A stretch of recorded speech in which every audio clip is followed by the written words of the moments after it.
have you really thought about what it would take to fake a moon landing?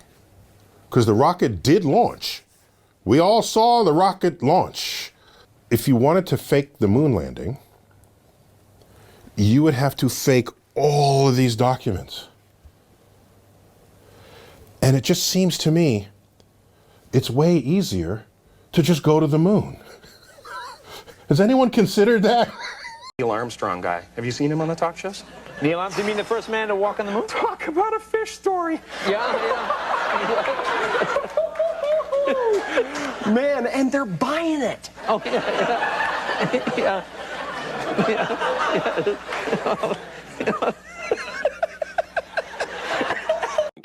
And I met a guy who worked at NASA who said it never happened. I'm thinking, oh, I never thought about that. And when I became a filmmaker whose job is to make fake scenes look real, I'm like, these are definitely shot with electrical lighting. It's pretty easy to prove that that's the case. And so I was producing the film under the theory it might be true that they faked it. And the film took 7 years to produce. It's a 45-minute film. It's on the homepage of Sabrel.com. You can see it for free. And halfway into this project, mind you, I'm meticulous. I spent 4,000 hours editing a 45-minute film. That's 40 hours a week for 2 years just to edit the movie. Halfway into the film, you see, the way I looked at it, Candace, is if they faked the moon landing, they're more likely to have made a mistake the first time they faked it. So I asked NASA, as a journalist, I'm doing a documentary about the moon landings, which was true, and send me everything you got just from the first moon mission, figuring if they made a mistake, they're more likely to have made it the first time because they had never faked it before. So I meticulously went through everything, and there's very little footage. There's only like 20 pictures of an astronaut on the moon in the first mission. And you get the same footage over and over again. Well, my source at NASA believes a whistleblower sent me a tape. I pop it in, it says, "Do not show to the public" on the screen. And they're faking being halfway to the moon, dated 2 days into the flight. All the astronauts are on camera, and they're using a 1-foot model that to make it look like the Earth's floating in space, and they're looking back at it from a distance. They never left Earth orbit. And what a surprise, 55 years later, they still cannot leave Earth orbit. That's why there's mannequins orbiting the moon. So I'm like, oh my gosh, they really did fake the moon landing. How sad is that? Hello, Apollo 11. Houston, Goldstone says that the TV looks great. Over.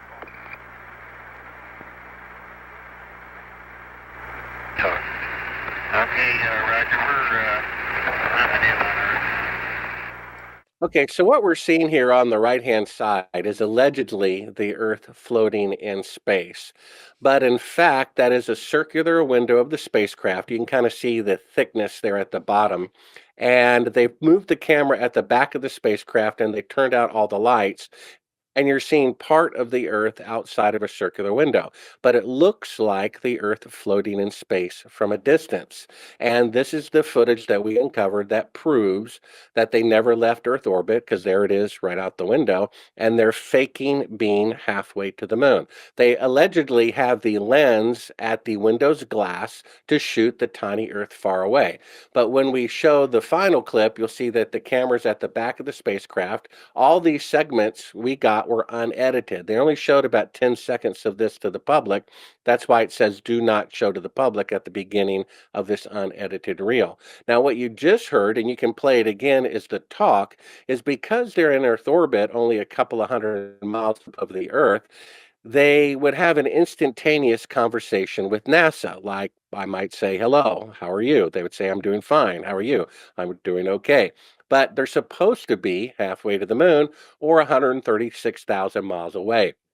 So what they did is they faked a 4-second radio delay, as if it took 2 seconds to go out to them and 2 seconds for the radio transmission to come back. So what you hear, if you want to play it again, is you hear NASA saying the TV picture looks great. Hello, Apollo 11. Houston, Goldstone says that the TV looks great. Over. There are 4 seconds of dead air.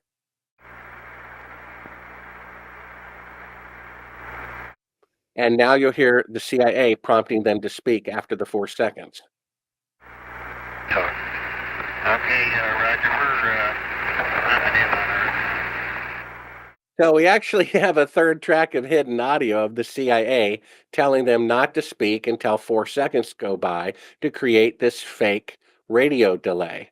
Now, if you go Wow. to the next clip, this is where Neil Armstrong lied. Hi, Roger, Houston, Apollo 11. Calling in from about 130,000 miles out.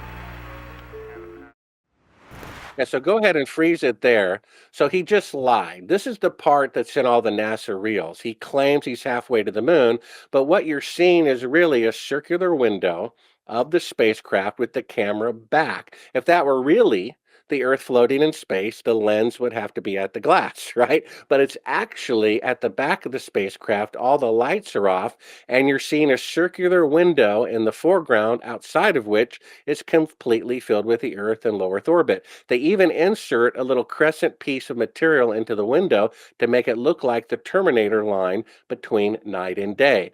Now, if you go to 3913, and of course, all this is viewable on the homepage of Sabrel.com, you'll see the outtake. Go ahead and play this. And this is the part that really gets you. You can dim down the audio if you want. So basically, this is the outtake. We have the unedited reel. That's why it said don't show to the public at the beginning. And here they are removing part of the transparency in front of the window and part of the special effect. That's a work light inside of the spacecraft. And then the lights come up and you see that they're in Earth orbit all the time. And we're using a 1 foot model of the Earth using the Oh, circular wow. window to fake being halfway to the moon. So you see, that was the circular window the entire time. So you can play that again. Wow. It's really remarkable. And so we have them faking being halfway to the moon. See, he just claimed a moment ago that this was 130,000 miles out, but we have the unedited reel. It's very convincing, but that's the window. That's Michael Collins moving stuff away from in front of the window to set up for an interior shot. That's a work light. The camera has been at the back of the spacecraft the entire time, and then they open up the iris, and you can see the very bright and near Earth out the window, but it's dated 2 days into the flight where they're supposed to be halfway to the moon. They showed that other clip of him claiming they were 130,000 miles out, but they're still in Earth orbit. And Candace, you said, wow. That's exactly what I said. And that's exactly what an audience, when I've shown this to many people in theaters, they gasp. They say, wow, because Mm. that's them faking being halfway to the moon. So if they really went to the moon, why would they be faking any of it? So after the first film came out, which has that footage in it, even my critics agree that that is them faking being halfway to the moon, which they would never have to do if they could really go halfway to the moon, right? So I had this idea maybe from childhood TV programs, take an oath in court or whatever. Why not just track down the astronauts and ask them to swear on a Bible whether they walked on the moon or not? And the second film, which is also on the homepage of Sabrel.com, called Astronauts Gone Wild, one astronaut yeah. One astronaut kicks me. One astronaut threatens to punch me. One astronaut threatens to shoot me. And we even left a hot microphone accidentally in an astronaut's house after he assaulted me. And the camera guy, so, disoriented, he forgets to hit stop recording. And left a hot microphone accidentally in an astronaut's house after he assaulted me. And the camera guy, so, disoriented, he forgets to hit stop recording.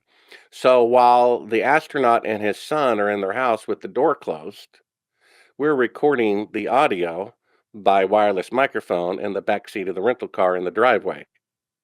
And they say, word for word, do you want to call the CIA and have them whacked? You want to call the CIA? Have them whacked? So like Oh I my said, goodness. yeah. That So like is crazy. Well, like I said, if I'm some silly person who thinks the moon landings are fake and they really went, why would the CIA be involved? But I have proof that they didn't go. Classified footage and an eyewitness. That's why the CIA is involved. And, it's that reaction. That's what I saw. When you saw the window shot, you're like, oh my gosh. And that's with me. I'm like, oh my gosh. They really did fake the moon landing. I've never known my dad to lie. Um, to get caught lying was worse than whatever it was you did to begin with. I remember going to school with long sleeve shirts on to hide the purple welts. You did not lie in our house, that's for sure. Dad had a really bad attitude towards lying. Excuse me again. Okay, anyway, this is the story that my dad told me on his deathbed. Project Slam Dunk was the name of this. President Johnson in 1968, okay? In Cannon Air Force Base in 1968, he said by the time he got there, that there was already 2 large hangars that were connected. There was hundreds of dump trucks that came in and dumped sand and stone, and cement powder was powdered over the top of all that to make it look like a lunar landscape. They had men that fashioned it into a lunar landscape, he said. Okay, I've never known my dad to lie, so this all took me by surprise. You know, what's that all about?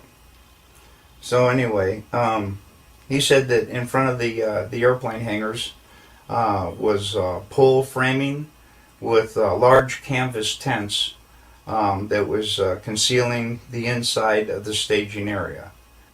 Inside the staging area, on flatbed trucks, was uncrated the lunar lander that was reassembled back inside the hangars.